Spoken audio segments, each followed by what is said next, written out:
একটা ঐতিহ্য এলাকা, এই জায়গায় যদি বন্যা হয়ে যায় আর বৃষ্টির পানি যদি না সরে, এটা সরকারের ব্যর্থতা, এটা প্রত্যেকটা সরকারের ব্যর্থতা। এটা শুধু আমার ব্যর্থতা না, এটা আমাদেরও ব্যর্থতা এবং সরকারের ব্যর্থতা। এখন আমরা আছি ভাই গরিবের কক্সবাজার, আমরা তো ভালো নাই। ব্যবসায়ী তো করতে পারি না আমরা, মনে করেন যে পানি উঠে যায়, 17 বছরেরই কিছু করতে পারে না, আর অন কি করবো এটা লইয়া। এই পরিস্থিতি খুবই বাজে ভাই। দেখেন কি পানি, মনে হচ্ছে যে আমি নৌকা চালাইতে পারবো ভাই। এটা এটা মনে হচ্ছে যে আমি কক্সবাজার আছি সমুদ্র সৈকতে। শেখ হাসিনা 17 বছর থাকলেও এই জায়গাটা উন্নয়ন করতে পারে নাই ভাই, আর এখন তো এটা অসম্ভব। ঠিক আছে, এই জায়গাটা 17-18 বছর যাবতে মানে 10 মিনিট বৃষ্টি আসলে পানি পানি জমে যায়। তো মানে খুবই খারাপ অবস্থা, কিছুক্ষণের বৃষ্টিতে হাঁটু সমান পানি হয়ে গেছে।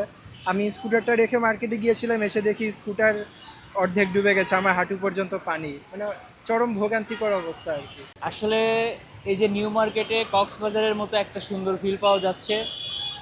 যারা এখানে মার্কেটের দোকানদাররা আছেন, যারা ফুটপথে আসলে জামা কাপড় বিক্রি করতেন, ওনারা বলছেন যে ওনারা প্রতি বছর ঈদে এই সময় আসলে ঈদের 2 দিন আগেই কিন্তু বিক্রি করে, এবং সারা বছর যে বিক্রি ওনারা করেন না, সেটা শুধুমাত্র এই ঈদের আগে, 2টা ঈদের আগেই ওনারা বিক্রি করে থাকেন। তবে এবার যেহেতু এই নিউ মার্কেট এলাকা কক্সবাজার সমুদ্র সৈকতে পরিণত হয়েছে, সেই জন্য তাদের যে কেনা বিক্রি সেটা বন্ধ আছে আপাতত। তারা আসলে এইদিকে যারা ফুটপথে বিক্রি করতেন তারা বিক্রি করতে পারছেন না।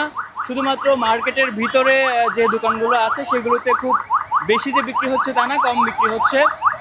তো এই বছর আসলে প্রতি বছর কিন্তু এখানে এই রাস্তা দিয়ে মানে মানুষের এত ভিড় থাকে, যারা জামা কাপড় কিনতে আসে তখন কিন্তু মানুষের ধাক্কায় হাঁটা যায় না।